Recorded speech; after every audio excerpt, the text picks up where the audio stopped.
From Utah's first TV station, ABC4 News celebrates 75 years. Good evening, I'm Emily Flores. And I'm Glenn Mills. Thanks so much for joining us tonight. Today, people all over the state participating in the statewide earthquake drill. We know it as the Great Utah Shakeout. Yes, it's meant to test how prepared we are for that major quake. It was at 10:15 this morning. Many Utah schools and businesses practiced what to do when an earthquake hits. Students at Matheson Junior High and Magna ducked for cover under tables and desks, then evacuated their classrooms. Their principal saying the lessons students learned today will better prepare them for the real thing. One of the biggest things that we work on in a school is safety. Students are unable to learn if they're not in a safe environment, and emergency preparedness is a big piece of that. We know it's inevitable that an earthquake will at some point happen here in the Salt Lake Valley, and we want to ensure that our students are prepared, they're ready, and as safe as possible when that inevitable does happen. All right, Matheson was one of several schools in the Granite District participating in the Great Utah Shakeout today. So how ready is Utah for a major earthquake? ABC4's Julian Smuckler sitting down with an earthquake engineer at Utah State University to see why our state is vulnerable to damaging quakes and what more needs to be done to prepare. People are going to lose power, people are going to lose water, people are going to lose sewer. There will be buildings that collapse and kill people. Scientists predict a major earthquake on the Wasatch Front could be one of the deadliest and most costly natural disasters in U.S. history. We're overdue by a couple hundred years. How prepared are we? Dr. Brady Cox, an earthquake engineer at Utah State University, says we have a long way to go. Utah was the most seismically hazardous state in the nation that didn't have a dedicated earthquake engineering center. But now Utah State University has $2.5 million to do just that. Allow us to buy some specialized equipment to do testing in our lab, but also testing out there. Right now, Cox's team of engineers use small shaker tables to simulate earthquakes. You can see if you were living in this building, you'd be getting thrown all over the place. With this new funding, USU can buy a much larger shaker table like this one, which more accurately tests whether buildings and bridges can withstand an earthquake.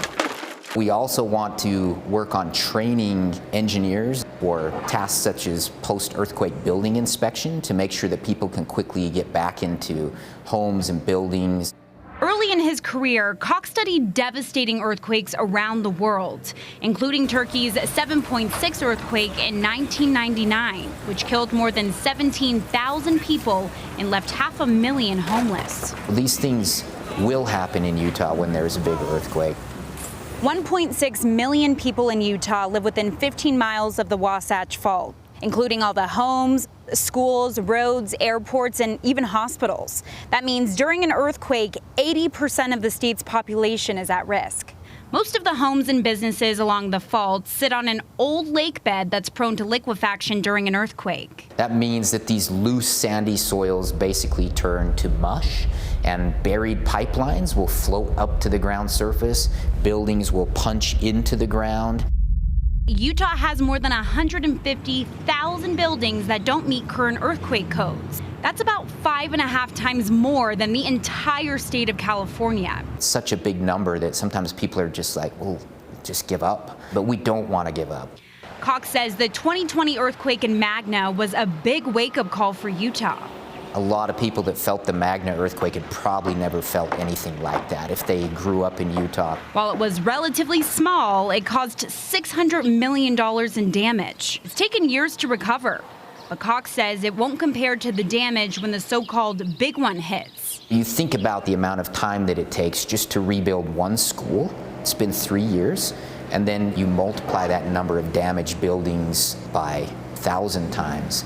That's, wow, that's really something to think about. Crazy story. Looking at what happened in Turkey, Cox knows how big the problem can be. 20 years after their devastating earthquake in 1999, a same-size quake hit again, this time killing twice as many. Think about 50,000 people fill up a really big stadium, and that's how many people died in that earthquake.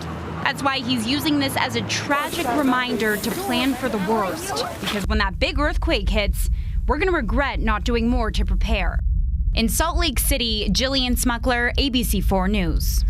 While the consequences of a major earthquake in Utah would be staggering, there are things we can do to prepare, like knowing what to do to protect yourself during a quake, find and fix any hazardous issues around your home or work, make an emergency plan, and have a disaster supply kit as well. Okay, all I can think of after a report like that is how stressed I